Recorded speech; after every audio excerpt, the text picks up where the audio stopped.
sangat berharga dan dihargai.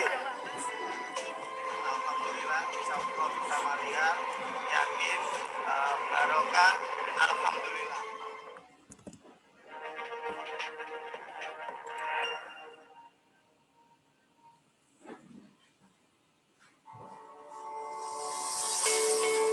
Pertama sekali saya terima kasih pada Allah dan pada keluarga besar Rihal Umroh yang telah memberikan kepercayaan saya diangkat menjadi duta Rihal terbaik yang membuat saya semangat dan termotivasi. Hidup ini substansinya adalah untuk ibadah pada Allah. Apalagi kita niat ibadah untuk menolong para tamu Allah, Dhuyufur Rahman. Saya yakin orang yang menolong tamu Allah akan ditolong oleh Allah. Dan saya selalu semangat, optimis, sabar, familiar, low profile, pendekatan dengan jamaah dengan hati. Kita yakinkan mereka bahwa Rihal Umroh memberikan pelayanan terbaik kepada para jamaahnya. Cek 1, 2, 3, cek. Saya silaturahmi, berkenalan dengan keluarga besar Rihal Umroh. Saya merasa ada chemistry, semangat kebersamaannya, keikhlasannya, sehingga membuat saya itu senang sekali, bahagia sekali. Dengan bekal kebahagiaan, saya fun, enjoy menikmatinya, sehingga saya punya semangat untuk berlomba-lomba kebaikan. Mengapa tidak?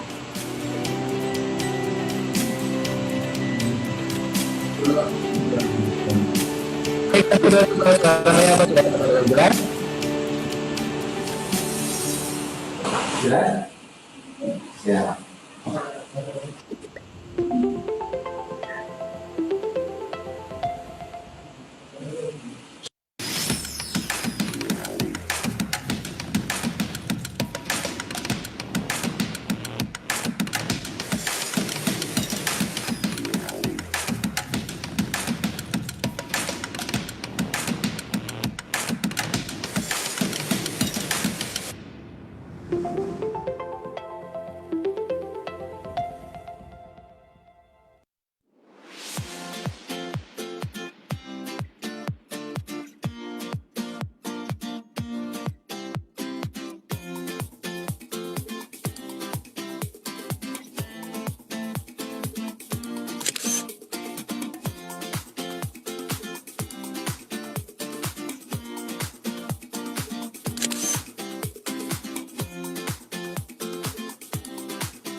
Apa kabar? Assalamualaikum yo. Yeah. Sehat semua ya. Halo kawan, aku ucapkan salam. Jawab kawan, janganlah pada diam. Salam itu bukan suatu yang haram. Mendoakan dan perbanyaklah teman. Yeah, saling sapa. Yeah, ucapkan salam. Kekuatan ada di dalam doa. Sesuatu yang bukanlah biasa. Mungkin terdengar hanya sebuah kata, tapi juga ini sebuah rasa. Hai guys, selamat datang di kantor Real guys. Ucapkan salam. Apa kabar? Yeah. Assalamualaikum. Salam untuk semua. Oh oh oh oh. Apa kabar? Assalamualaikum. Jawablah dengan waalaikumsalam.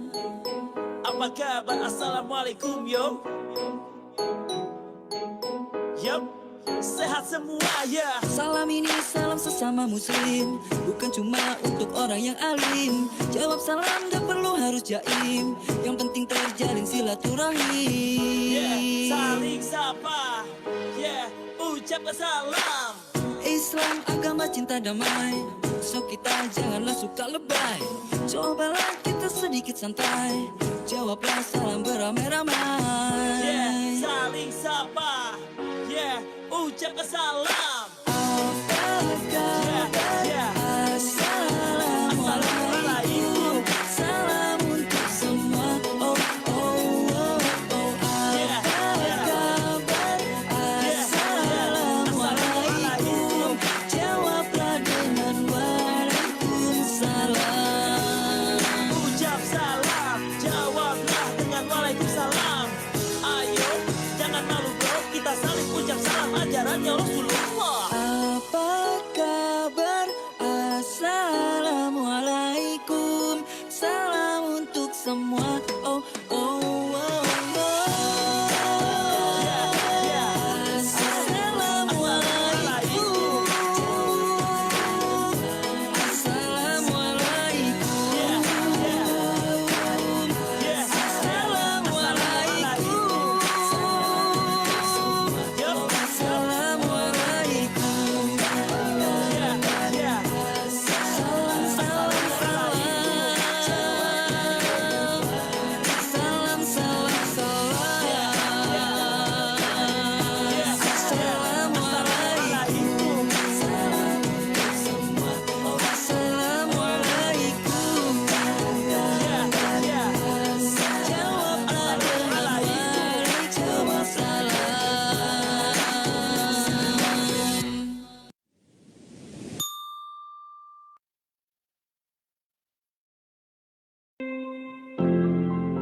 Alhamdulillah hati senang bahagia ketemu sedulur-sedulur didereke orang banyak.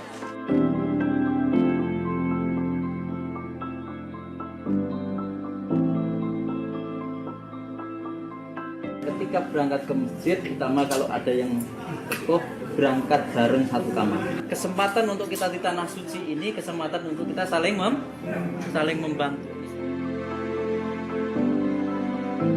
Walhamdulillah al-afwa wal-afiyah. Sangat berharga dan dihargai. Alhamdulillah. Saya bersyukur Senang ya Pak. amat sangat. Akan berangkat dengan Riha lagi ya. Insya Allah. Oke.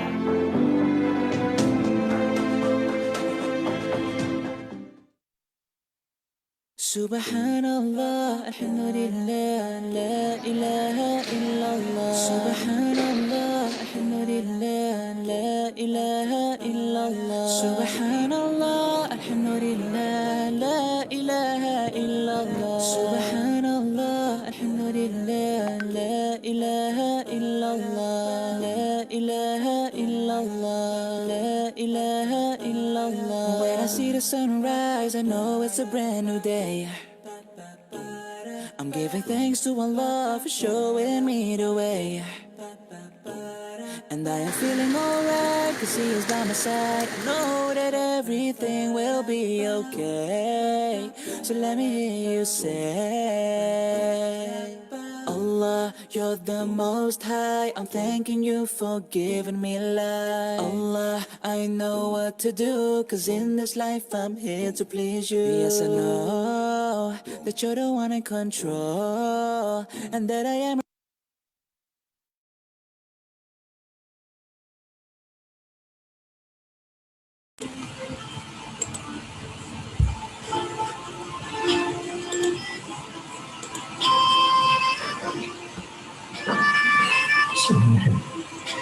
Disiarkan langsung dari Rihal Umroh dan Edukasi Yogyakarta tepat pada pukul 4 sore. Inspirum Ramadan siap menyapa sahabat Rihal semua.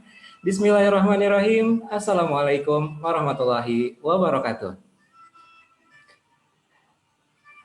Pertama dan paling utama, yuk mari kita sama-sama panjatkan puji dan syukur kita kehadirat Allah Subhanahu wa Ta'ala, yang maha pengasih, yang tak pernah pilih kasih, yang maha penyayang, yang rasa sayangnya tidak pernah berkurang. Atas berkat, rahmat, dan izinnya lah, alhamdulillah pada sore hari ini kita masih dipertemukan kembali di acara Inspirum Ramadan.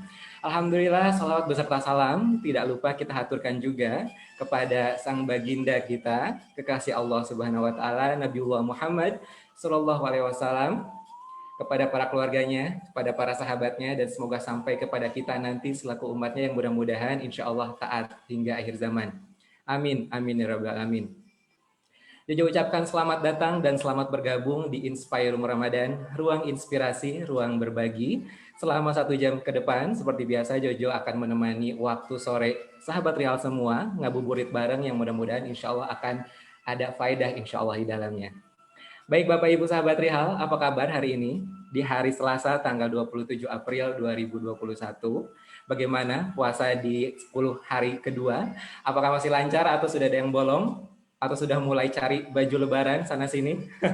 Bingung cari THR untuk keluarga? Baik, insya Allah pada sore hari ini bagi sahabat Rihal yang masih sendiri tentunya, jangan lupa untuk ajak sahabat, ajak keluarga, ajak orang tua, karena pada sore hari ini tentunya tema yang akan kita bahas pada Inspirum Ramadan sangat spesial sekali, tentunya bagi para orang tua atau calon orang tua seperti saya yang memiliki putra atau putri yang insya Allah sebentar lagi pada masa transisi menuju masa transisi balik. Tentunya pada sore hari ini Jojo tidak sendiri. Alhamdulillah pada sore hari ini Jojo sudah ditemani oleh seseorang yang sangat luar biasa, seorang yang sangat inspiratif tentunya, yang alhamdulillah sudah menyediakan di waktu sibuknya. Masya Allah. Assalamualaikum Pak Adi, sehat Pak? Sehat alhamdulillah. Alhamdulillah. Baik, gimana saumnya Pak? Lancar Pak? Alhamdulillah sehat. Alhamdulillah, amin. Baik, alhamdulillah tadi Bu Rita menyampaikan salam. Terima kasih Pak Adi bisa bergabung bersama Inspirum Ramadan, bisa bergabung dengan Rihal di tengah kesibukan Bapak yang luar biasa padat sekali Pak. Nah, sama-sama. Baik, sore hari ini kita akan berbincang mengenai mempersiapkan anak menuju masa balik. Tapi sebelum itu Jojo akan sampaikan sedikit profil mengenai pembicara pada sore hari ini. Jadi Mas Adi ini, atau yang mungkin Bapak Ibu kalau sudah mengenal anaknya yang sangat luar biasa viral, itu ada Ade Umar Humam gitu ya, seorang penulis yang sangat luar biasa. Ini adalah ayah dari Ade Umar gitu ya. Jadi beliau adalah penulis cilik yang luar biasa dengan judul buku Abiku Memang Beda, Nasihat Abiku untuk Hidupku. Jadi selain menjadi seorang businessman, jadi seorang investor gitu ya, jadi Mas Adi Satya Laksana ini sangat concern sekali terhadap keluarganya, apalagi terhadap anak-anaknya. Jadi seperti itu. Jadi alhamdulillah anak pertama beliau, Mas Umar Humam, sudah meluncurkan buku yang sangat luar biasa fenomenal. Memang menjadi panutan bagi kita semua seperti itu. Jadi Mas Adi ini menjadi guru bagi Mas Umar gitu ya. Jadi kalau misalkan Mbak Novi sebagai uminya Mas Umar itu mengajari matematika, IPA, dan Al-Quran, sementara Mas Adi ini mengajari banyak kepemimpinan, bahasa, bisnis, sejarah, dan geografi, seperti itu. Jadi kenapa tema sore hari ini diangkat pada kesempatan kali ini mengenai mempersiapkan anak menuju masa balik, seperti yang kita tahu gitu ya Mas Adi, ya, tantangan orang tua pada zaman yang memang sudah luar biasa mengglobal saat ini justru semakin berat, seperti itu. Sepertinya perlu ekstra kerja keras dalam mendidik anak dan mempersiapkan masa depan, tentunya menjadikan generasi yang lebih baik dari orang tua. Monggo Mas Adi Satya Laksana bisa memberikan inspirasi dan gambaran kepada kita semua bagaimana caranya A sampai Z-nya mempersiapkan anak menuju masa balik. Silakan Mas Adi.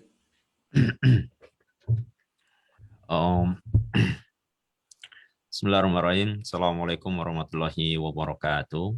Waalaikumsalam warahmatullahi wabarakatuh. Alhamdulillahirabbil alamin. Allahumma sholli ala sayyidina Muhammadin wa ala alihi washabihi ajmain. Amma ba'd. Bapak Ibu sekalian, saudara-saudara sekalian, ya alhamdulillah hari ini kita bisa bertemu meskipun secara online, tapi setidaknya mudah-mudahan apa-apa yang kita obrolkan hari ini, di sekarang ini, di tempat kita masing-masing ini bernilai pahala di mata Allah Subhanahu wa taala. Amin ya rabbal alamin. Saya kemarin bertemu sama Ibu Rita yang kemudian kami bertemu dan salah satunya ingin diundang di majelis ini, dan materi yang diberikan ke saya seputar terkait dengan tema balik seorang anak. Kalau kita ingin membicarakan balik, berarti kita seharusnya juga membicarakan secara utuh rangkaian hidup manusia. Karena balik itu hanya sebagian kecil daripada fase kehidupan manusia. Jadi ibarat manusia itu pertama kali memang tidak ada, yang kemudian ketika pasangan dari bapak ibu kita ini menikah, setelah itu kemudian lahir ketika melakukan ibadah, salah satunya itu adalah persetubuhan yang dihalalkan oleh agama, kemudian jadilah janin, fase manusia pertama. Setelah itu kemudian di 9 bulan itu berada di fase janin bersama ibunya. Si janin ini kemudian lahir. Setelah lahir berarti fasenya berubah menjadi fase ke bayi. Setelah fase bayi dididik pula oleh ibunya, tetap sama orang tuanya, sama ayahnya. Tapi sebanyak mungkin pasti ke ibunya. Setelah itu kemudian menjadilah fase anak-anak. Setelah masuk ke fase anak-anak, berubahlah orang itu menuju ke fase balik. Setelah masuk ke balik, orang ini akan menuju ke fase menikah. Setelah menikah, kemudian menuju ke fase menjadi seorang ayah. Jadi menikah menjadi seorang suami yang kemudian menjadi seorang ayah. Dan setelah menjadi seorang ayah, baru kemudian menjadi seorang kakek. Di ujungnya kematian itu masuk ke dalam fase seluruh fase ini ada ujung kematiannya. Ada orang yang memang bisa meninggal di fase bayi, ada yang meninggal di fase balik, ada yang meninggal di fase ayah, ada yang meninggal di fase kakek. Nah, terkadang kita ini ketika kita memasuki fase-fase penting ini, kita tidak terlalu pintar, tidak terlalu serius untuk mempersiapkannya. Karena terkadang ketika kita ini menjadi seorang suami, ya kita memang tiba waktunya saja menjadi seorang suami.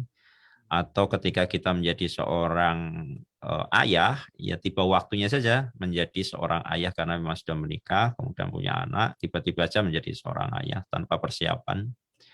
Menjadi seorang kakek pun sama. Begitu pula dengan menjadi seorang yang balik masuk ke dalam fase balik. Kebanyakan di seri kehidupan kita ini justru yang dirayakan itu kan di fase ketiga, 3 hal. Fase yang pertama adalah fase ketika kita lahir, berarti ada akikah. Yang kedua adalah fase ketika sunat, biasanya kalau laki-laki. Nah, yang ketiga adalah fase menikah.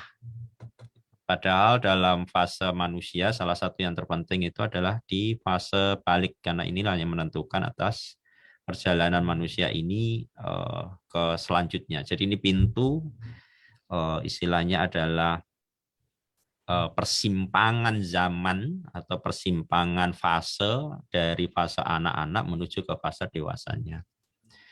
Jadi memang harus dilihat fase balik ini secara detail dan baik cara mempersiapkannya. Nah, ketika kita ingin membicarakan soal fase dari fase ke fasenya anak, memang sebaiknya kita membuat persiapan anak itu persis ketika atau persis ketika kita ingin menumbuhkan tumbuhan. Jadi kayak misalnya kita ingin menanam pohon. Jadi urutannya itu harus jelas dalam mendidiknya gitu. Sampai menuju ke dalam fase balik itu sendiri. Misalnya ketika kita ingin menanam pohon, fase yang pertama kali kalau misalnya kita nanam pohon atau apa pasnya, pohon, saya biasanya memberi contoh itu pohon cabai atau karena paling gampang ya. Jadi yang pertama kali itu biji dari pohon cabai itu kan masukkan ke dalam air semalam kan. Itu kan fase di mana ada fase yang namanya fase kehamilan atau janin. Gitu. Terus yang kedua di fase berikutnya setelah itu namanya germinasi, dimasukkan ke dalam air itu selama 1 hari. Setelah itu kemudian yang tenggelam itu ditanam, yang mengapung itu dibuang kan biasanya, karena yang terapung itu biasanya nggak berisi, maka kemudian dibuang saja. Kalau ditanam pasti dia nggak tumbuh gitu. Maka kalau yang ada isinya biasanya yang masih yang tenggelam. Setelah itu kemudian dia ditanam di tanah, tapi juga bukan tanah langsung ke tanah sawah, tapi masuklah ke tanah yang masih ada tempat kayak rumah kaca itu. Yang itu tetap dirawat oleh petaninya. Jadi dimasukkan tanahnya pun di medianya itu nggak dalam. Itu hanya sekedar masuk terus kemudian ditutup saja. Yang penting tidak kena sinar matahari langsung, tidak kena udara secara langsung, supaya dia tetap bisa aman. Nah itu kan persis kayak fase bayi. Fase bayi di mana si anak ini biasanya bayi-bayi itu kan masih ada fase gedongnya itu ya. Karena kalau bayi ini ditaruh langsung di alam itu pasti juga nggak bisa, karena dia butuh juga penyesuaian, dan yang merawat itu pasti harus petani. Petaninya itu adalah ibunya. Termasuk yang Lombok ini tadi, dia masih dalam jangkauan petaninya, harus dirawat, ditutupi, dan seterusnya. Terlalu banyak air, Lombok juga mati. Terlalu banyak sinar matahari di fase awal, Lombok juga mati. Terus setelah itu kemudian ketika akarnya sudah mulai muncul, berarti tetap saja dirawat oleh sang petani, termasuk itu adalah fase anak-anaknya. Setelah itu kemudian mulai muncul lagi yang namanya batang dan daun. Daun yang sudah relatif kuat, utuh, ada sempurna, akarnya juga sempurna, batangnya sempurna, daunnya sempurna. Maka si Lombok ini yang berada sama petaninya di rumah kaca itu tadi, itu sudah siap untuk dilepas di alam terbuka. Berarti dimasukkanlah dia di sawah yang sesungguhnya. Artinya si petani membawa Lombok ini menuju ke alam yang sesungguhnya. Nah itu kalau dalam fase manusia ibaratnya adalah fase balik dia. Seharusnya berarti di fase balik ini si anak sudah tidak bersama lagi sang petani atau ibunya, tapi dia sudah siap untuk dilepas ke alam yang sesungguhnya. Jadi menyiapkan anak kita untuk bertemu dengan alam yang sesungguhnya itu. Cuman terkadang kita sebagai orang tua itu kebolak-balik cara nanam anaknya ini. Waktu masih kecil, Kita malah justru sering titipkan ke orang kan. Iya, betul. Kita titipkan ke kakek apa namanya, ke kakeknya atau ke pembantu atau ke lembaga yang dari jam berapa? Jam 7 sampai jam 5 sore mungkin. Terus kemudian waktunya balik yang harusnya sudah silakan mereka si anak ini pergi untuk melalang buana ke seluruh dunia, malah ditarik-tarik jangan pergi. Gitu. Jadi cara nanamnya kebanyakan dari kita salah. Jadi balik itu memang menyiapkan si anak ini untuk bertemu dengan dunianya yang sesungguhnya, supaya dia mampu untuk, kalau Lombok tadi ya memang dia berperan sebagai pohon Lombok yang bakal bertumbuh dan berbuah Lombok sesuai dengan DNA-nya. Sama halnya dengan manusia, kita menyiapkan di balik ya dia ketemu dengan alam yang sesungguhnya supaya dia bertumbuh, berkembang, dan berkarya sesuai dengan perannya dia di muka bumi ini.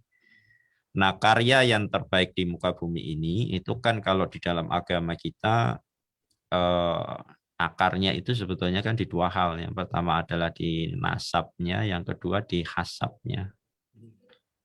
Jadi nasabnya dan hasabnya. Nasab itu berarti pembicaraan soal DNA dirinya di kakek, buyutnya, dan seterusnya itu rata-rata DNA-nya seperti mulai dari DNA fisiknya, kemudian DNA penyakitnya, kemudian DNA atas pekerjaan dan seterusnya. Kalau hasab itu lebih kepada capaian terbaik daripada satu generasi.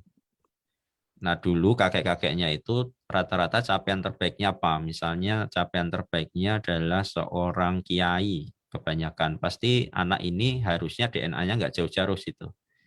Karena biji Lombok biasanya lahirnya Lombok. Nah, kebanyakan anak tidak pernah dikenalkan dengan nasab dan hasab itu, maka kemudian dalam fase balik, dia kebingungan untuk menemukan yang namanya DNA dirinya. Sehingga begitu pergi keluar justru tidak pernah mengerti soal dirinya sendiri. Ada satu kaidah kan di dalam kehidupan itu. Hal yang paling sulit di muka bumi ini itu kan sebetulnya adalah menemukan siapa diri kita. Itulah yang paling sulit dan kompleks. Apa peran-peran terbaik yang kira-kira kita ini disiapkan oleh Allah untuk hidup ini untuk apa? Karena Allah ini mengatakan sendiri bahwa manusia itu adalah makhluk terbaik ciptaannya. Yang kedua, Allah sendiri yang menceritakan bahwa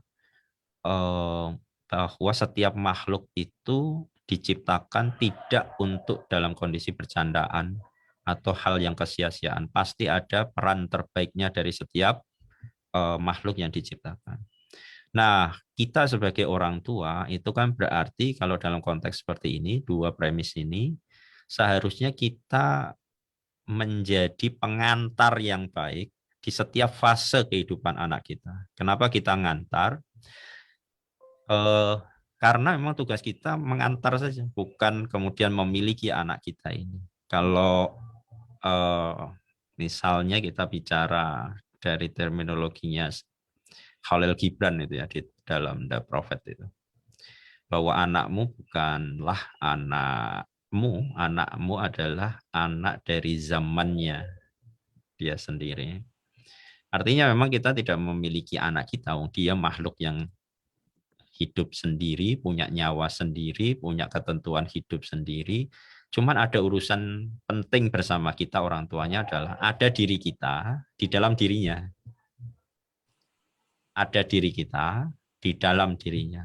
Karena ada unsur DNA itu. Itulah kenapa orang disebut biasanya tidak mati ketika dia memang menurunkan yang namanya keturunan. Inilah kenapa banyak nabi-nabi yang kemudian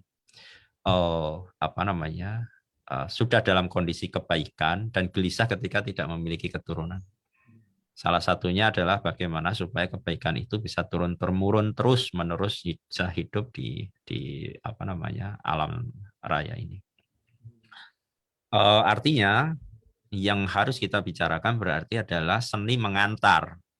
si anak ini menuju ke peran terbaiknya, dan peran itu pasti masuk ke dalam setiap fase kehidupannya.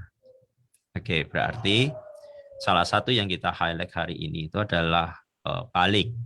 Nah, tadi pengantarnya, sekarang kita masuk ke fase baliknya. Saya punya waktu berapa menit untuk menjelaskan? Sampai jam 17 Mas Adi. Jadi nanti Bapak Ibu yang bertanya boleh di tengah jalan aja, nggak apa-apa. Oke. Berarti saya bereskan dulu yang balik, setelah itu nanti tanya jawab saya. Boleh, silakan Mas Adi. Berarti kalau membicarakan balik, itu kan berarti membicarakan soal satu hal namanya adalah pertanggungjawaban. Fase di mana manusia ini memiliki pertanggungjawaban. Kalau kita ngelihat ini dari fase Islamnya ya. Karena apa unsur pertanggungjawaban itu sudah kena kepada orang ini? Karena ada 3 unsur utamanya. Yang pertama itu adalah berkecukupan akal. Jadi kalau anak-anak karena memang tidak berkecukupan akal, maka kemudian tidak ada pertanggungjawaban. Pertanggungjawabannya dinisbatkan kepada orang tuanya. Tapi kalau sudah masuk ke dalam fase balik, maka pertanggungjawabannya itu sudah dirinya dia sendiri. Karena memang sudah berkecukupan akal. Itulah kenapa agama tidak berlaku untuk orang gila. Karena memang pada akhirnya agama ini beban. Agama ini beban. Dan hanya bisa dipikul oleh orang yang syarat pertamanya itu adalah cukup akalnya. Itu. Termasuk juga bagian dari anak-anak yang belum cukup akalnya. Oleh karena itu, ini adalah batas penting anak di mana dia harus punya cukup akal. Terus yang kedua itu adalah dia memiliki fisik yang kuat, yang salah satunya penandanya kalau perempuan itu adalah mens, kalau yang laki itu adalah dia sudah basah atau keluarlah sel sperma dari kemaluannya. Yang itu penanda bahwa sesungguhnya dia sudah memasuki fase dalam seri kehidupannya, yaitu fase baliknya. Terus yang ketiga itu adalah dia memiliki yang namanya jiwa yang tenang. Nanti kita akan bedah satu-satu apa membedakan daripada fase-fase ketiga hal ini. Yang pertama adalah akal yang berkecukupan, yang kedua adalah fisik yang kuat, dan yang ketiga itu adalah jiwa yang tenang. Yang pertama itu adalah akal yang berkecukupan. Pada akhirnya pembeda kita dengan yang namanya makhluk lain, kita ini kan memiliki akal yang berpikir. Dan agama itu selalu selaras dengan yang namanya ilmu pengetahuan. Dalam sejarah memang ada satu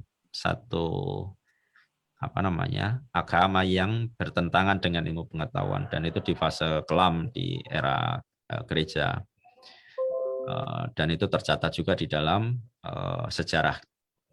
Tapi relatifnya kalau di dalam Islam ini, agama ini selalu selaras dengan yang namanya ilmu pengetahuan. Itulah kenapa agama ini mendorong setiap daripada pemeluk agama ini untuk mencari ilmu pengetahuan soal agama ini. Karena memang pada akhirnya yang namanya aturan-aturan di dalam agama itu adalah yang membicarakan soal keteraturan agama itu. Kalau di dalam dirinya dia punya keteraturan atas dirinya yang berhubungan dengan dirinya sendiri dan Tuhannya, berhubungan dengan orang lain dia memiliki aturan, berhubungan dengan yang namanya negara dia juga memiliki aturannya. Maka pelajaran pertama yang harus dikenalkan atas anak ini itu kan berarti adalah mengenalkan dia dengan sang penciptanya. Karena agama ini adalah unsurnya adalah tools dia untuk kayak semacam guideline ya, bahwa kalau kamu hidup ini aturannya yang sudah termasuk di dalam agama ini. Tapi kan yang membuat ini harusnya dikenali gitu. Nah, maka pertama kali sebelum kita menjelaskan kepada anak kita terkait dengan yang namanya agama lebih lanjut, itu ya harus mengenal sifat-sifat tentang Tuhannya. Apa yang disebut sebagai Ar-Rahman, apa yang disebut sebagai Ar-Rahim, apa yang disebut sebagai dari Asmaul Husna dan seterusnya, itu memang harus terdefinisikan dengan baik kepada anak-anak kita sebelum dia masuk ke dalam fase baliknya. Kalau dia sudah masuk fase balik, ya terus-menerus untuk diajarkan. Karena kebanyakan, karena dia tidak mengenal Tuhannya di fase awal, maka terkadang hampir segala urusan perilakunya itu bukan berhubungan dengan Tuhannya, tapi berhubungan dengan aturan lingkungannya. Jadi pertanggungjawabannya justru bukan pertanggungjawaban di ketuhanan, tapi relatif pertama kali adalah pertanggungjawaban karena ada aturan di masyarakat, ada aturan di negara, ada aturan di rumah tangga gitu. Nah, makanya itu pertama kali. Yang kedua yang perlu kita beritahukan kepada anak-anak kita ini sejarah tentang Rasulullah SAW. Karena beliau adalah contoh terbaik yang kemudian setelah itu ditariklah kepada nabi-nabi, kisah nabi-nabinya, sahabat-sahabat dan seterusnya. Karena itu adalah pembentuk karakter yang baik. Karena ini bukan tokoh fiktif ya. Kebanyakan kita membicarakan tokoh fiktif terlebih dahulu di fase awal, tapi tokoh-tokoh aslinya malah jarang untuk dibicarakan dengan serius itu. Kenapa? Karena memang pendiskusian itu tidak pernah muncul dengan tema-tema ketokohan yang memang pernah menjadi tokoh terbaik atau contoh-contoh terbaik. Terus yang berikutnya itu membicarakan yang terkait dengan kosakata penting yang bakal dia akan mengarungi kehidupannya dia sesungguhnya di kosakata ini. Karena memang pada akhirnya ilmu pengetahuan itu kan soal kosakata kan. Yang kita simpan di otak kita ini kan kosakata sebetulnya, bukan bendanya, bukan sifatnya. Iya kan? Kita menyimpan kata harapan ya, bukan harapannya kan ya, atau kita menyimpan kosakata gelas ya, bukan gelasnya kan. Ini kalau bicara soal ide ini bahasanya. Jadi penjelasan ide, yang menjelaskan ini yang namanya Hegel itu. Artinya kosakata itu sangat penting untuk kita masukkan ke otak si anak ini. Kosakata yang penting untuk dirinya. Nah, terkadang kita ngajari kosakata dengan anak kita sebelum menuju ke fase baliknya itu kosakata yang tidak terlalu relevan dengan kehidupan dia sesungguhnya, dengan peran dia sesungguhnya. Sehingga begitu dia mengarungi, karena kosakata ini nggak terlalu dibutuhkan, maka begitu dia ada masalah, dia nggak pernah mengerti cara untuk terus menyelesaikan masalah itu. Karena memang kosakatanya tidak relevan dengan kehidupannya. Kalau misalnya saya ambil dari Ibnul Qayyim ya misalnya. Ibnul Qayyim mengatakan kan begini, bahwa sesungguhnya manusia itu melakukan tindakan menjadi sebuah watak itu ada dalam 9 fase. 9 fase. Yang pertama itu adalah fase lintasan pikiran. Jadi kan setiap hari ada kosakata yang masuk kan di diri kita ini. Terutama waktu kita merenung. Kemudian yang paling banyak itu biasanya kalau orang-orang itu ya waktu dia sendirian. Nah, itu bangun tidur pagi sebelum benar-benar sadar kehidupannya, biasanya dia mengumpulkan energi itu, kosakata lintasan pikirannya itu kan muncul itu. Nah, yang kedua, ketika setiap hari itu pasti ada dari lintasan ribuan kosakata lintasan pikiran itu, ada yang 1-2 kosakata yang sangat memorable, sangat diingat oleh dia. Yang kalau diteruskan itu masuk ke menjadi tahap ketiga, yaitu menjadi ide. Dan itu semua ada di alam pikiran. Jadi yang pertama itu adalah lintasan pikiran, yang kedua adalah memori, yang ketiga itu adalah ide. Kalau ide ini punya energi lagi, berkawin dia di alam jiwa, maka dia akan berubah menjadi keyakinan.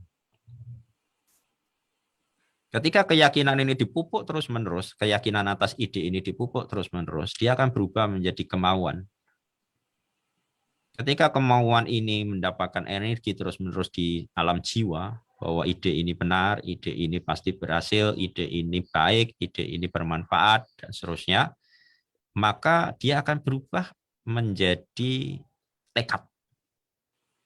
Menjadi tekad. Dan itu ada di alam jiwa tekad. Tekad itulah niat. Karena niat itu menyublim antara berkawin antara ide yang ada di kepala dan kemauan yang kuat di dalam jiwa.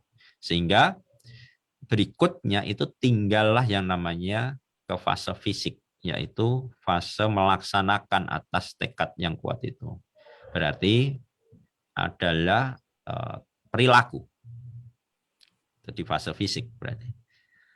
Perilaku kalau dilakukan terus-menerus, tindakan yang dilakukan terus-menerus namanya habit, kebiasaan. Ketika kebiasaan dilakukan terus-menerus dalam jangka waktu puluhan tahun, itulah watak. Itulah watak.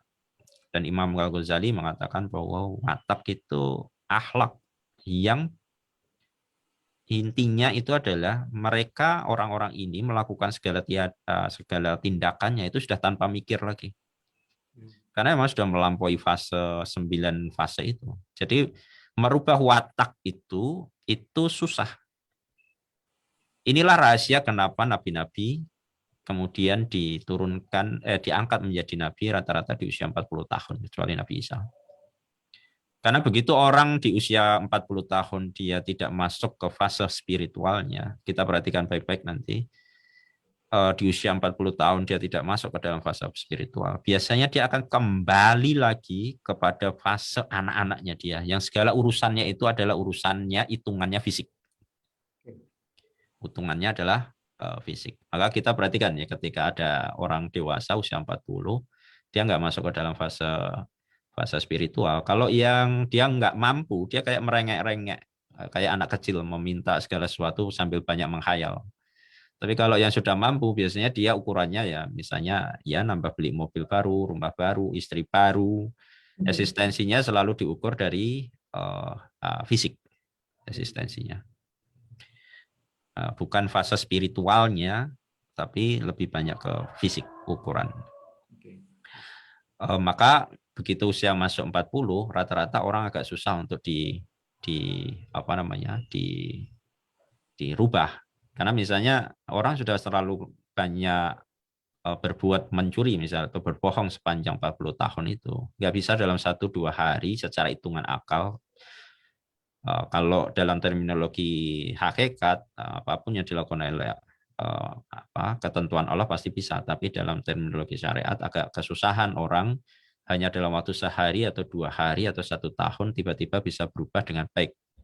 Karena selama 40 tahun itu dia sudah terajarkan hari-hari berwatak sebagai seorang pencuri, peminta, dan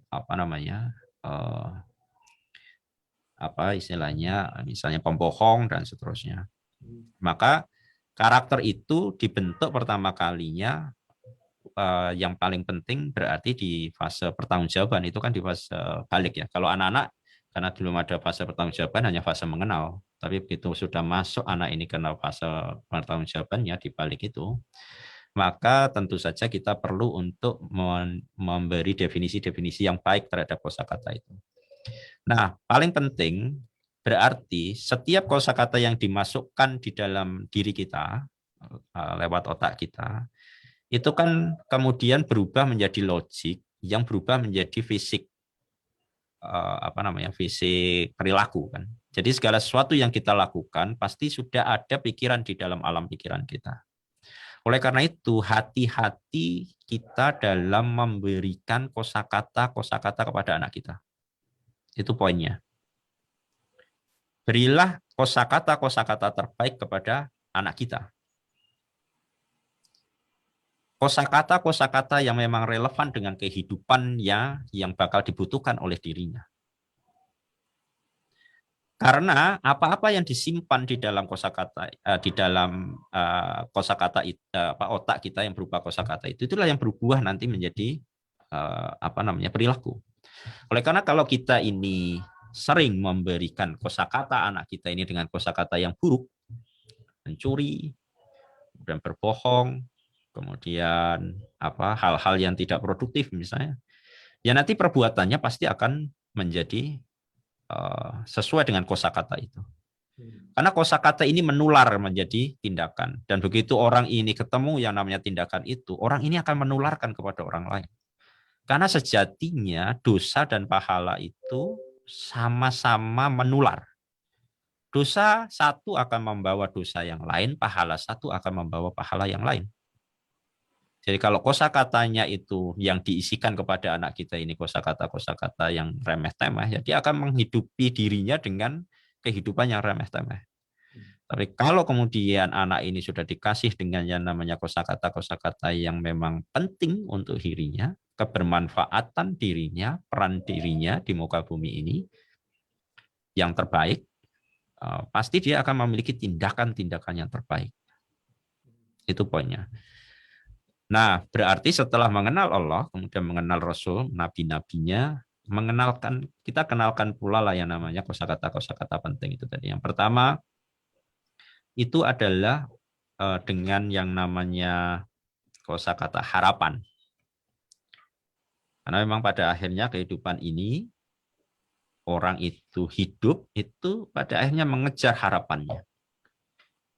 Dari harapan satu ke harapan berikutnya. Harapan tidak pernah tuntas. Karena memang manusia ini adalah makhluk yang menyimpan harapan. Kita tidak berharap saja, itu kita sudah punya harapan untuk tidak berharap. Jadi sama-sama ketika kita ini mengatakan bahwa saya tidak punya harapan apapun. Kenapa kita harus mengatakan itu? Lebih baik kita punya harapan kebaikan untuk makhluk yang lain. Bukan hanya sekedar kebaikan kepada diri kita.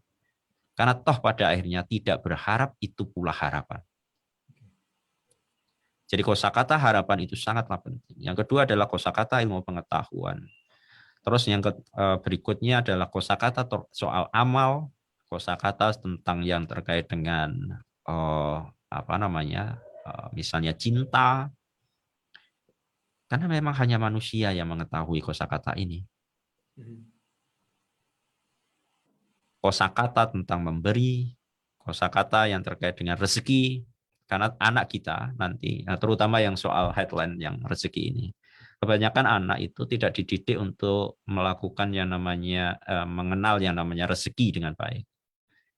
Maka kadang-kadang anak ini dia sampai lulus kuliah saja, dia masih belum bisa mengetahui makna rezeki itu.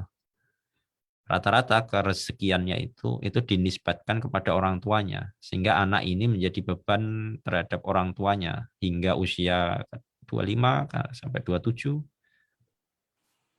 Seusia itu masih menjadi beban bagi orang tuanya karena memang tidak pernah dikenalkan dengan kosakata yang baik terkait dengan rezeki. Rezeki turunannya kan banyak, karena rezeki itu adalah segala yang kita upayakan, yang habis kita gunakan, yang kemudian kita pakai sampai rusak atau hilang, yang kita berikan kepada orang lain. Dan itulah yang abadi, rezeki kita yang abadi.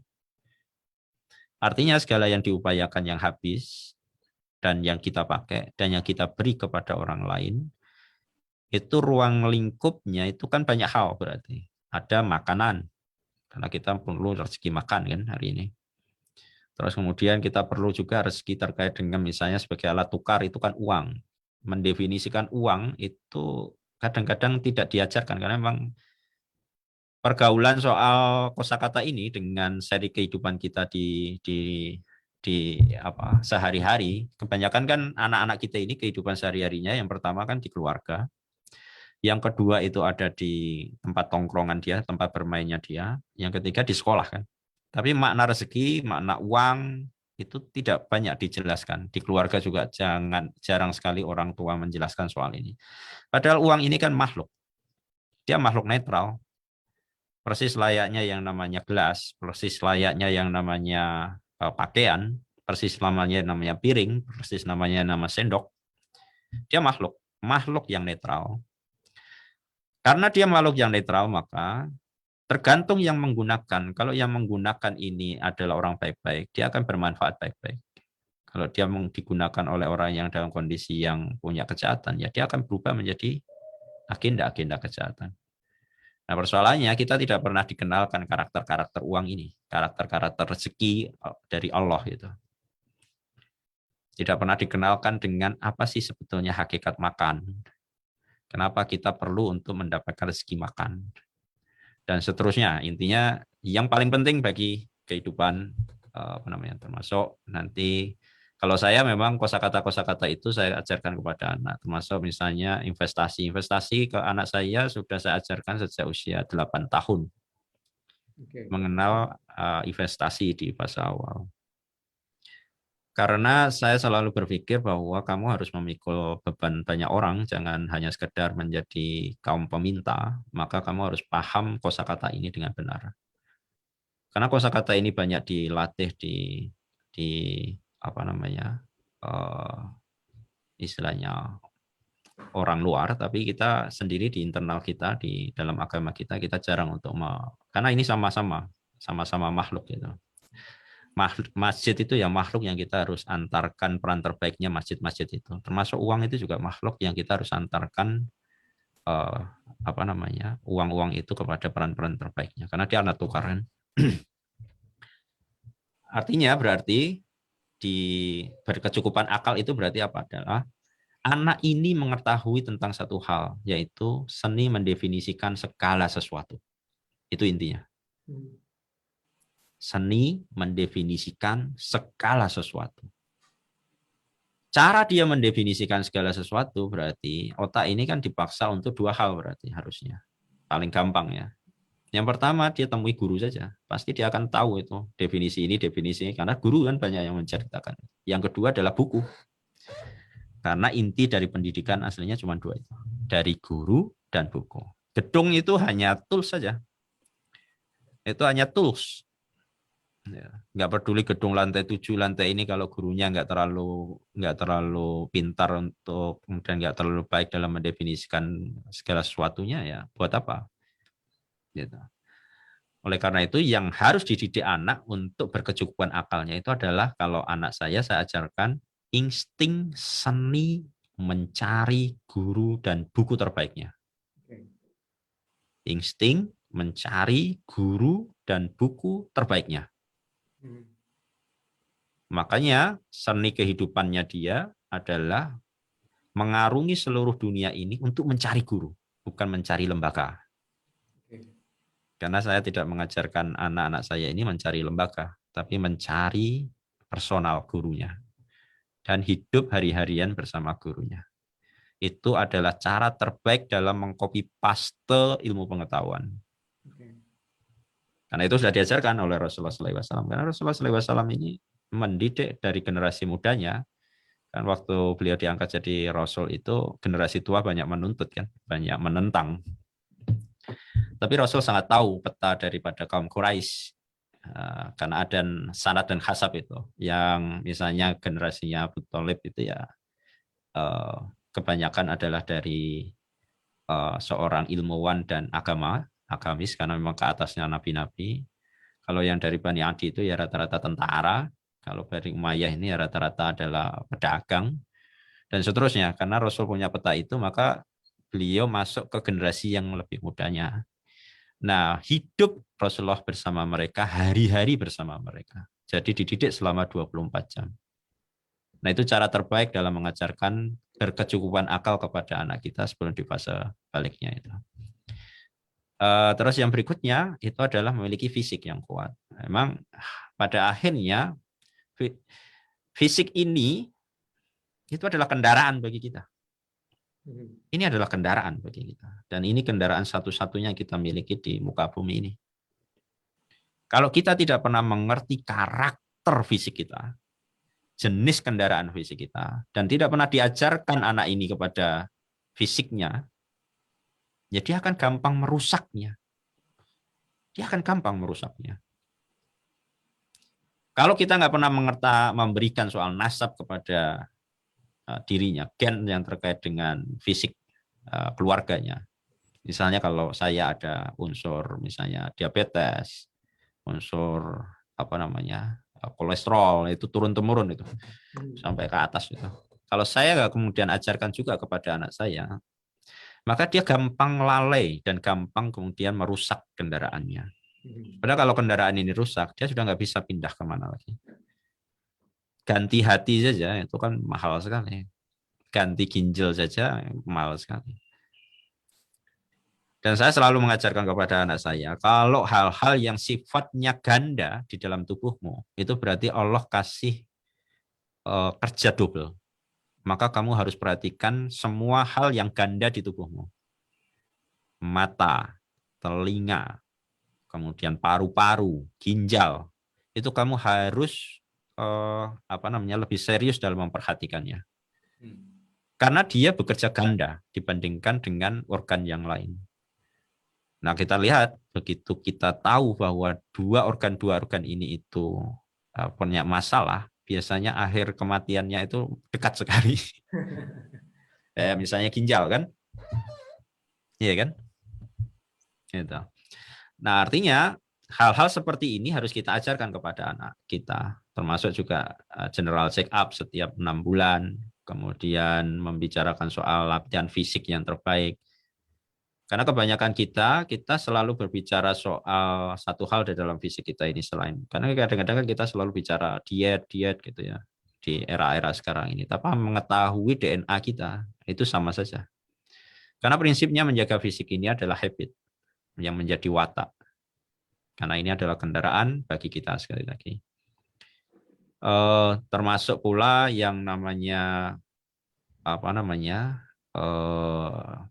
pola olahraga misalnya. Terkadang kita ini sering berbicara soal yang namanya ketahanan fisik, tapi kita jarang juga membicarakan soal kelenturan fisik. Karena itu dua hal yang berbeda. Semakin tua seharusnya kita semakin lentur, karena otot-otot kita sudah semakin rapuh. Tapi itu jarang sekali dibahas biasanya dengan keluarga. Terus yang berikutnya yang terakhir adalah memiliki jiwa yang tenang. Karena memang pada akhirnya manusia ini berhubungan paling banyak itu adalah dengan emosional. Kalau kita tidak pernah mengenalkan anak-anak kita dengan kosakata jiwa yang benar, itulah kenapa Ibnu Qayyim al-Jauziyah itu kan mengatakan ada dua ilmu penting yang harus manusia itu ketahui. Yang pertama itu adalah ma'rifatullah, yang kedua itu adalah ma'rifatun nas. Nafs itu adalah maksudnya itu jiwa itu. Kalau sekarang mungkin ya, bahasanya itu adalah psikologi itu sendiri. Jadi anak kita harus kita kenalkan dengan apa itu yang disebut sebagai bahagia.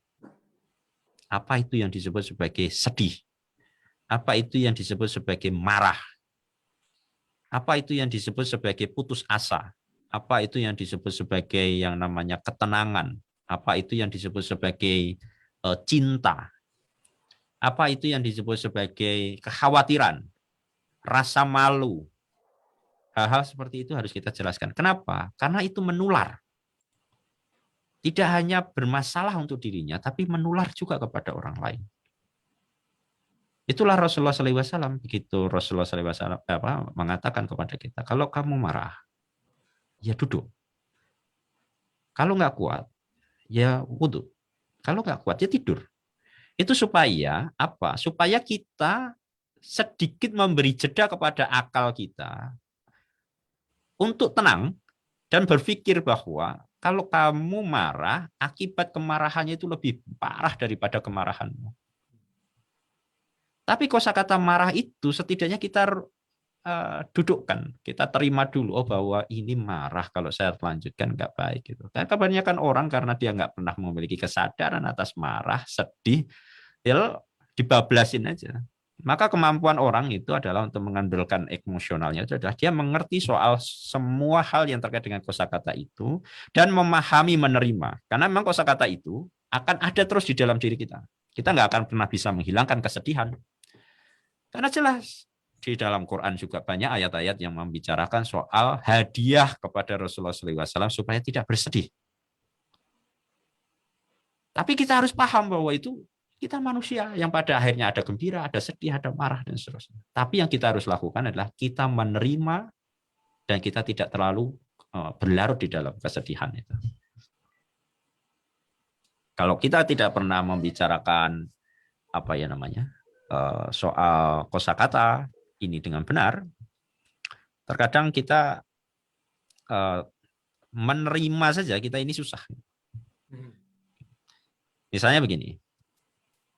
Itu menerima saja susah karena kita tidak pernah mengerti soal level emosionalnya kita di mana. Itu berbahaya juga kepada orang lain nanti pada akhirnya. Karena kita bisa menularkan kepada orang lain. Misalnya begini, kenapa kita bisa menularkan kepada orang lain? Kalau kita ini anggap bahasa Indonesianya apa? Menguap. Ya, itu kan menular kan? Ada orang itu menguap itu kan, kemudian menular itu. Kemudian ada orang yang marah, itu juga nular ke orang yang lain. Mengantuk juga sama, menular juga ke orang lain. Pintar itu juga menular, bodoh itu juga menular. Jadi hati-hati dengan vibrasi kita kalau bahasanya itu. Maka yang saya ajarkan ke anak saya itu soal adalah level emosional dalam bentuk vibrasi itu. Kalau kamu masuk ke dalam vibrasi yang rendah, yang dalam kondisi sedih, marah, sombong, lebih baik kamu diam sendiri di rumah, duduk sendirian sampai kamu selesaikan dulu masalahmu dengan dirimu. Karena kamu bisa membuat kejahatan kepada orang lain dalam bentuk menularkan kesedihan itu kepada orang lain. Orang udah baik-baik dalam kondisi bahagia, malah kamu masuki kesedihan, pasti nular itu. Karena yang sedih-sedih, yang buruk-buruk itu nularnya cepat dibandingkan yang baik-baik itu. Jangan sampai kamu bikin kejahatan kepada orang lain dalam bentuk getaran emosional yang salah. Kebanyakan kita nggak dididik untuk begini. Kita punya getaran buruk, kita nempel kepada setiap orang supaya dia kecipratan keburukan ini. Karena lebih senang gosip ria kan, makanya orang itu pada akhirnya memang senang desas-desus, karena dengan desas-desus itu setidaknya eksistensi untuk ngatain orang apa ya namanya itu teralirkan itu. Julid. Nah, selanjutnya berarti syarat utama dari balik itu kan berarti 3 ya. Yang pertama itu tadi adalah berkecukupan akal, yang kedua itu adalah fisik yang kuat, yang ketiga itu adalah jiwa yang tenang. Ini urusannya untuk apa sih ketika dia dibalik? Supaya dia punya 2 kosakata ini. Yang pertama berdaya, yang kedua bisa diandalkan, al-amin. Keberdayaan itu berarti unsurnya apa? Keberdayaan itu unsurnya sederhana. Dia, si anak ini, mampu mengumpulkan segala macam kebaikan yang berserakan dari orang awam. Karena kebanyakan orang awam itu punya kebaikan tunggal. Biasanya mereka ini punya kebaikan tunggalnya, misalnya ya pintar tapi dia miskin gitu ya. Kemudian dia kemudian kaya tapi pelit misalnya. Jadi kebaikannya rata-rata tunggal. Nah, anak kita dengan berdaya harusnya dia dikasih parameter utama. Ya dia ya pintar. Dia ya kemudian kaya. Dia ya hafiz Quran. Dia ya mengerti agama. Dia ya kemudian soleh kepada orang tuanya. Dia bla bla semuanya yang terkait dengan kebaikan itu berkumpul pada dirinya. Itu akan membawa keberdayaan. Paling gampang begini, misal kalau kita punya anak usia katakanlah 13 tahun ya sekarang ini, dan dia sudah hafiz Quran. Usia 13 tahun ini pun biasanya dalam satu kampung itu, kalau dia ada imam, itu orang lain meskipun dia 13 tetap aja itu disuruh untuk imami. Karena dia paling berdaya di situ. Nggak peduli orang di situ sudah ada 60, 70, 50. Ada anak satu usia 13 tahun ini yang dia sudah yang namanya hafiz, tetap aja dia jadi imam. Karena berdaya itu mengumpulkan kebaikan dari orang awam itu. Yang kedua bisa diandalkan.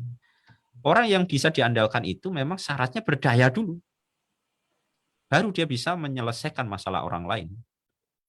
Itulah kenapa Rasulullah SAW sebut al-amin. Kalau saya lebih cenderung al-amin itu bukan dipercaya, tapi yang diandalkan. Karena Rasulullah SAW bisa diandalkan menyelesaikan masalah-masalah dari kaum Quraisy itu. Oleh karena itu, ujung terakhir daripada di fase balik itu, anak kita diajarkan supaya dia berdaya, berarti segala kebaikan itu melekat di dalam dirinya. Dan yang kedua itu adalah dia bisa diandalkan untuk menyelesaikan masalah-masalah di luar dirinya.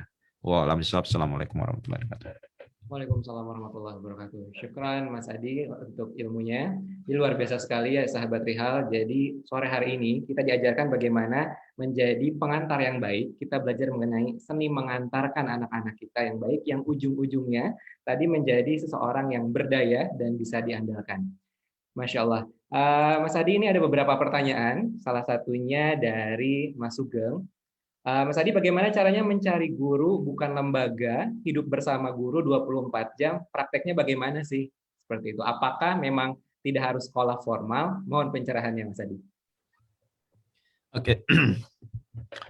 Setiap guru itu memiliki satu kaidah yang paling penting, dan ini jarang diketahui oleh orang awam. Bahwa guru itu pasti dia mengajar. Nabi-nabi itu pekerjaannya adalah mengajar. Pekerjaannya adalah mengajar, mengajari umatnya. Oleh karena itu, guru itu berarti passion-nya adalah mengajar. Bagaimana cara untuk mendapatkannya? Berarti guru yang sudah sampai ke makamnya. Nah, kalau saya sering kasih contoh kepada anak saya, kalau you misalnya mau belajar omset 1 miliar sekarang ini, kalau ketika kamu omsetmu masih 100 juta, you harus cari orang yang memang sudah sampai di 5 miliar atau 10 miliar setidaknya. Okay. Jangan sampai you belajar sama-sama orang yang baru 100 juta omsetnya. Kenapa? Karena guru memiliki satu kaidah utama. Dia selalu membicarakan soal anticipation for the next coming up.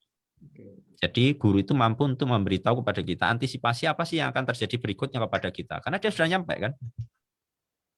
Itu. Nah itu ciri-cirinya gampang. Jadi kalau misalnya anak ini lagi ingin belajar soal menghafal Quran, ya cari guru yang memang dia sudah ketemu sanatnya.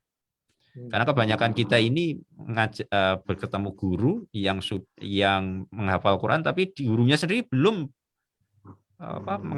menyelesaikan hafalan Qurannya. Dan itu menurut saya itu buang-buang waktu orang belajar seperti itu. Ya harus bertemulah dengan guru yang dia sudah hafiz Quran dan bersanad qiraati Quran. Nah, guru yang hafal Quran, hafiz Quran dan sanad qiraati kan gampang, tinggal dicari kan. Kemudian ada satu hal, tinggal temui, tak negosiasi atau kemudian takdimlah kepada guru ini, pasti guru itu akan membuka pada akhirnya. Pada akhirnya guru itu akan membuka. Karena guru itu memiliki sifat dasar mengajar. Gitu. Maka yang saya selalu tambahkan ke anak saya itu saya memiliki satu kaidah ya kalau di anak-anak saya itu. Incremental penambahannya itu bukan harta, tapi guru dan buku biasanya. Jadi gurumu udah nambah berapa sekarang? Tambah 2, tambah 5 dalam satu hari, atau kalau yang dia tetap di guru 1 ya dia bisa bertemu sampai 3 bulan, 4 bulan tinggal di rumahnya dan pada akhirnya diterima. Itulah kenapa kalau Umar itu sering tidur di rumah orang lain, termasuk di misalnya belajar bisnis ya kadang-kadang ya. Itu Umar anak saya waktu usia 10 tahun dia sudah biasa tidur di teman saya atau temannya dia yang anaknya saja itu masih pergi ke sekolah. Ini Umar malah belajar langsung sama si ini, karena kadang direkturnya ini atau ownernya ini malah nelpon saya, Pak Adi ini kan harusnya anakku yang saya ajari ini, kok malah jadi anakmu yang saya ajari ini. Kamu menang banyak, saya yang malah udah bayar SPP, anak saya nggak saya kasih ajaran, malah anakmu udah gratis, tak kasih makan. Terus kemudian dapat banyak ini, saya kalah banyak ini, dia bilang. Ya itulah karena kamu nggak ngajari anakmu nggak dengan cara yang paling efektif sepanjang hidupmu. Itu yang saya. Jadi insting mencari guru pada prinsipnya guru yang nyampe makomnya. Kalau belajar Quran ya carilah guru yang memang sudah selesai Qurannya, sudah hafidz. Nggak peduli lembaganya apa, yang penting cari aja itu. Pasti kita akan gampang ngopi pastanya. Daripada kita belajar kepada yang belum hafidz. Terlalu lama itu nanti. Udah lama salah pula. Gitu. Ya, terima kasih Mas Adi untuk jawabannya. Semoga tercerahkan ya Mas Sugeng. Ini berikutnya ada dari Dokter Wulan. Mas Adi, Assalamualaikum Ustaz. Apa izin bertanya? Bagaimana kita menjelaskan hal-hal yang abstrak dengan bahasa yang mudah dipahami anak-anak? Seperti sedih, bahagia, marah, dan sebagainya tadi. Kemudian mulai umur anak berapa, tahunkah kita harus mengenalkan dan menjelaskan ke anak-anak? Monggo Mas Adi. Iya. Kalau saya cenderung kalau mengajar ke anak, karena saya mengantar, maka kosakata itu harus relevan dengan pengalamannya. Karena kesempurnaan itu, kata Al-Ghazali, itu adalah pengalaman. Jadi struktur ilmu pengetahuan, itu yang pertama itu adalah kosakata atau bahasa. Yang kedua, kok dari bahasa yang dimasukkan ini kemudian dirajut menjadi logik atau logika atau mantek. Yang berikutnya ditambahkan saja unsur sejarah dan geografi. Selanjutnya kesempurnaan dari ini seluruhnya itu adalah pengalaman. Karena orang bisa jadi punya ilmu pengetahuan tapi tidak pernah memiliki pengalaman. Kalau orang sudah punya pengalaman biasanya dia sudah mengerti ilmu pengetahuannya. Artinya berarti segala sesuatu hal yang kita ajarkan ke anak sampailah kepada pengalamannya. Itu dulu. Oke, misalnya kemudian ini kan abstrak. Kebanyakan ilmu psikologi yang membicarakan ini. Kita bisa, kalau dalam sudah dewasa, kita bisa tahu dari psikologi klinis maupun psikologi murninya ya. Tapi kalau saya, misalnya untuk menjelaskan kosakata itu simple, sangat simpel sekali kepada anak. Misal, untuk menjelaskan kosakata ketakutan misalnya. Dulu anak-anak saya rata-rata di usia 4-5 di fase awal, itu saya ajarkan soal tidur sendirian misalnya. Jadi lampu mati. Jadi pertama tentang lampu mati. Dia diturunkan lambat laun sampai akhirnya bisa, intinya begitu. Tapi begitu dia sudah mau masuk di usia 8 tahun, nah itu sudah ada omongan. Tapi kalau di bawah 8 tahun biasanya itu adalah fase fase pembiasaan saja. Karena diajak ngomongnya pasti agak susah untuk menjelaskan ini. Tapi kalau sudah 8 tahun, saya pasti sudah berbicara yang lebih sedikit. Karena usia ini itu usia di mana dia sudah rada, bahasa Jawanya itu ndolor. Gitu. Misalnya ketakutan itu begini misalnya. Kalau saya ngajarkan anak saya soal ketakutan itu, kamu mau nggak belajar soal ketakutan? Kalau dia mau berarti saya langsung jabat tangannya dia, berarti sekarang Abi ini gurumu, bukan ayahmu untuk mengajarkan soal ini. Jadi apa-apa yang Abi katakan kepadamu, perintahkan kepadamu, sebagai guru kamu harus patuh. Kalau Abi kamu masih bisa debat. Kalau Abi bilang gitu, kalau saya begitu biasanya. Jadi kalau saya berperan sebagai bapak, kamu boleh debat saya, bisa-bisa nggak apa-apa. Tapi kalau sebagai guru, perintah guru itu harus kamu patuhi, nggak boleh ada yang namanya debat-debatan sama guru. Itu soalnya saya harus begituin dulu supaya dia menjadi habit, karena kalau enggak nanti kalau saya jadi guru didebatin terus perintahnya nggak nyalur nanti. Oke, kalau kamu memang mau berarti saya akan ajarkan soal ketakutan ini. Pertama, saya bawa dia untuk pergi ke Solo Jogja sendirian. Itu usia 10 tahun. Naik dari rumah naik Gojek, pergi ke KRL, setelah itu kemudian turun di Maguwo, pergi ke kantor saya. Itu usia 10 tahun sendirian. Terus saya bawa dia itu ke kuburan. Terus saya turut tidur di kuburan sehari. Terus kemudian saya suruh dia itu untuk nginep di rumah teman saya yang dia nggak kenal sama sekali. Tapi ini jangan dilakukan dengan ekstrim karena saya tahu persis anak saya. Jadi kalau anaknya belum dikondisikan jangan coba-coba seperti ini. Karena saya memiliki kurikulum dengan anak saya karena setiap hari saya menulis terkait dengan pertumbuhan anak saya. Jadi sejak anak saya lahir, anak saya tiga-tiganya punya buku. Jadi saya setiap hari menulis tentang perilaku anak saya, marahnya bagaimana, kemudian sedihnya bagaimana, kalau mengekspresikan bagaimana. Jadi setiap hari saya tuliskan. Kalau sakit dia dulu terus dikasih dokter obatnya apa. Kalau obat ini diminumkan efeknya apa, saya tuliskan semuanya itu. Oke. Jadi kalau belum punya itu, belum pernah punya memperhatikan seperti itu, jangan, nanti anaknya bisa stres, malah punya traumatik nanti. Kenapa saya bisa begitu? Karena saya tahu. Tapi prinsipnya ketakutan itu kan sebetulnya begini kan. Ketakutan itu bagi kita yang, jadi pertama kita harus paham dulu ya, sorry ini tadi melompat berarti. Sebelum kita ngajar, berarti kan kita harus tahu dulu itu apa itu ketakutan versi diri kita kan. Mungkin dari versi psikolog lain dia bisa mengatakan lain, tapi kalau versi kita harus tahu dulu. Jadi jangan sampai kita ngajarin tapi kemudian kita nggak ngerti definisi itu, malah tambah bulat itu nanti di anak. Jadi ketakutan versi saya itu adalah ilmu pengetahuan atau pengetahuan tentang sesuatu anak itu terhadap sesuatu itu tidaklah genap, masih separuh. Separuhnya lagi itu imajinasi.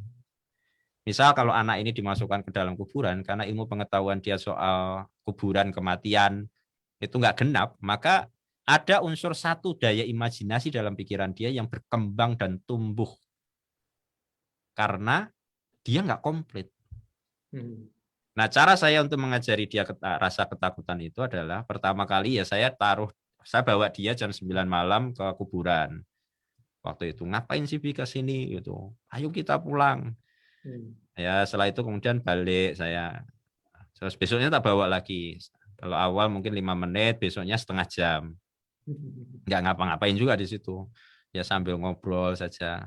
Berikutnya dosisnya saya tambahi lagi 1 jam. Besoknya lagi saya tambahi lagi dosisnya menjadi 3 jam. Dosisnya saya tambahi lagi besoknya itu menjadi dari jam ini sampai pagi, sampai dia tidur di kuburan. Besoknya sudah sana, kamu pergi ke kuburan sendiri dan tidur di sana. Itu kayak jualan narkoba ya berarti ya. Dosisnya dinaikkan pelan-pelan itu. Fase pengenal pertama. Kenapa? Karena dia sudah nggak memiliki daya imajinasi lagi. Ilmu pengetahuan dia soal kuburan ternyata tidak ada masalah, tidak ada apa-apa, itu sudah komplit. Maka terus kemudian misalnya, nah baru kemudian kita jelaskan, loh kok kamu jadi nggak takut? Kenapa?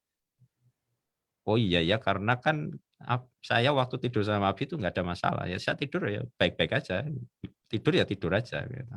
Termasuk pergi ke pergi ke Solo, pergi ke Jakarta sendirian, itu sejak usia 10 ya, 11 tahun itu sudah ke Jakarta sendirian. Itu ya sudah nggak ada masalah. Karena memang setiap hari saya bawa dia pergi dari rumah, naik KRL, setelah itu naik Gojek, pergi ke ini.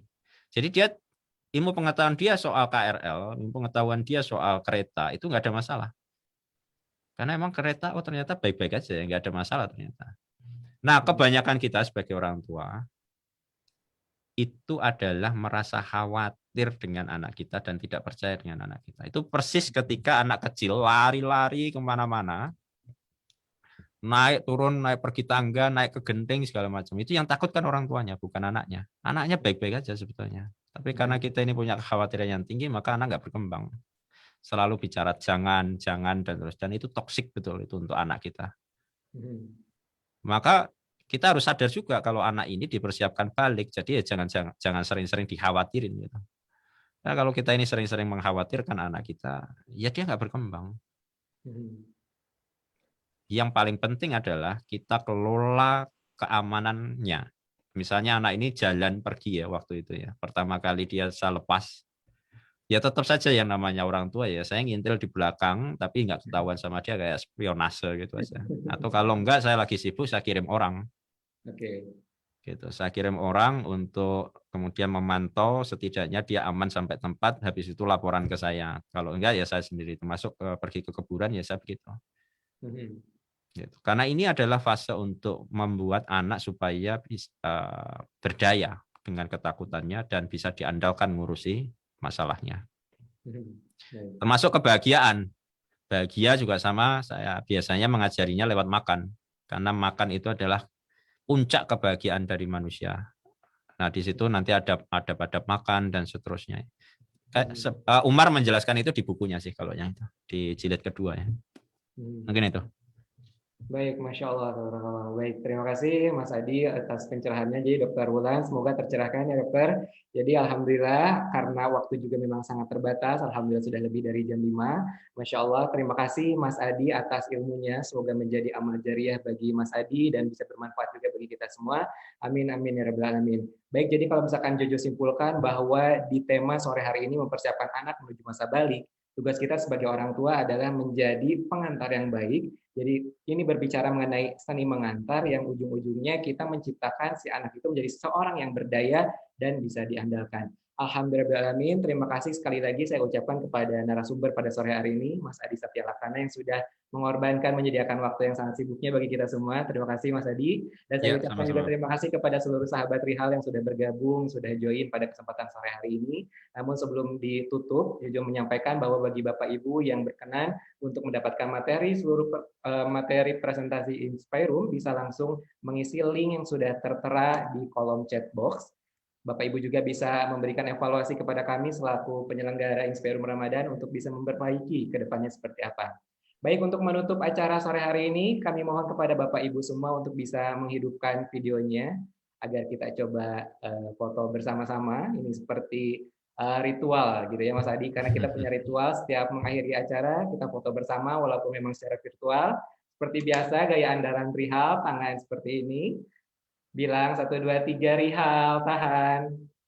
Baik, satu kali lagi 1 2 3 Rihal, tahan. Baik. Ya, terima kasih, Masya Allah. Baik, terima kasih Mas Adi sekali lagi kami ucapkan. Bapak Ibu juga Sama-sama.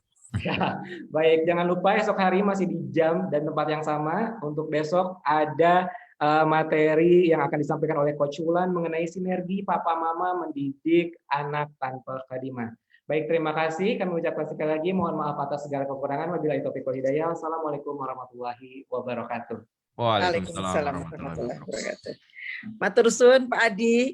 Oh, sama-sama Ibu, sama-sama. Sudah meluangkan waktu banyak nih. Ya, terima kasih Salam. juga diundang.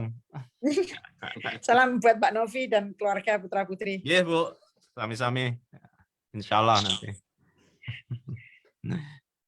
Ngaten Bu, Assalamualaikum.